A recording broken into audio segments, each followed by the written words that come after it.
So in this reaction, we have 100 grams of aluminum and 100 grams of iron 3 oxide reacting to produce aluminum oxide and iron. So I'm going to write out the reaction. We have aluminum plus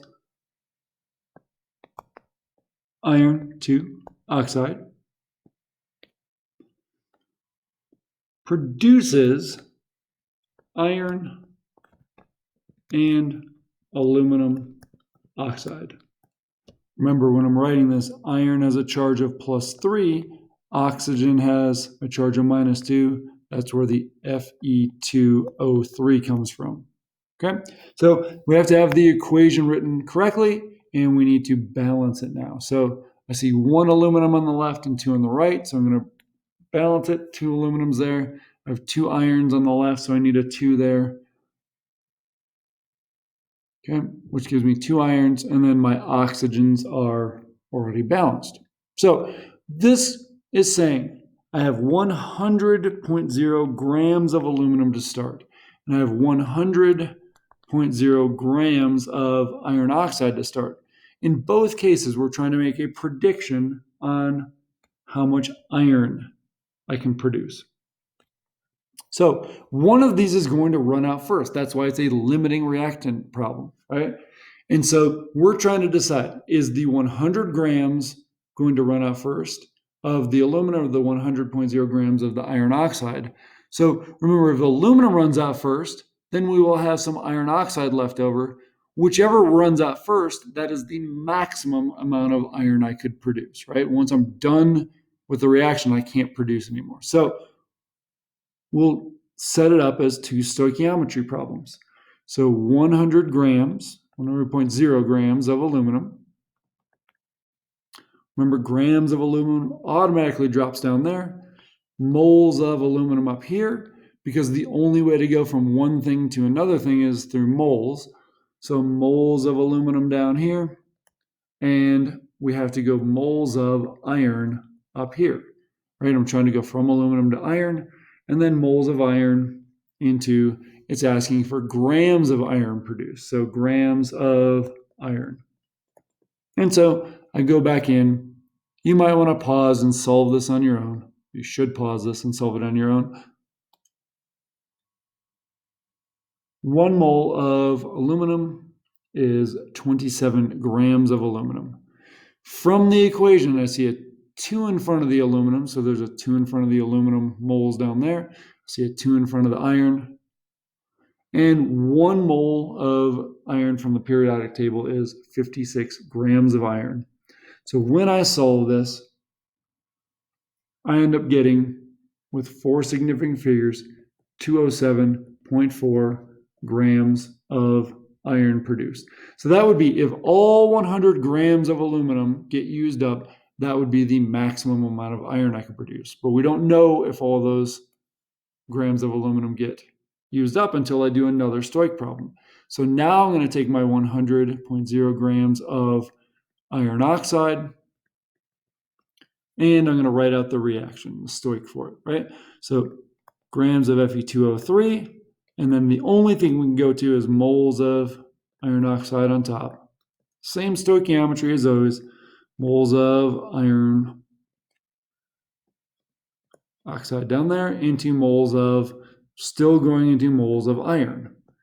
Moles of iron there into grams of iron. So we're trying to say which one of these is going to produce less. The one that produces the lesser amount of grams means that's the one that ran out first. And so there's a 2 in front of the iron, and there's a 1 in front of that. 1 mole is still 56 grams. And so when I do this, when I calculate this out, I end up getting 70.0 grams. Really, it should be 70.00 grams of iron. And so, which one produced less? This would be the maximum amount of iron that could be produced. Why? Because it's telling me that the iron oxide ran out. So I couldn't produce as much as the aluminum, right? This number doesn't exist. I get rid of it. I cross it out because it doesn't exist. We're never going to make that amount because the iron oxide runs out first. So it says how many grams of iron can be produced? That would be my 70.00. What is the limiting reactant?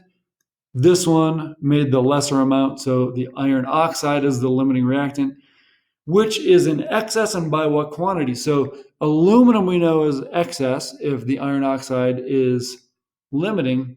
And I need to do one more stoichiometry problem because I know how much I started with, but I don't know how much I've used because I didn't use all 100 grams. So I'm going to take my product, I'm going to take my 70.00 grams of iron, and I'm going to predict if that's how much I made, how much of the aluminum did I actually use? So grams of iron here, moles of iron. And this is pretty easy because we've already done all the grams calculations.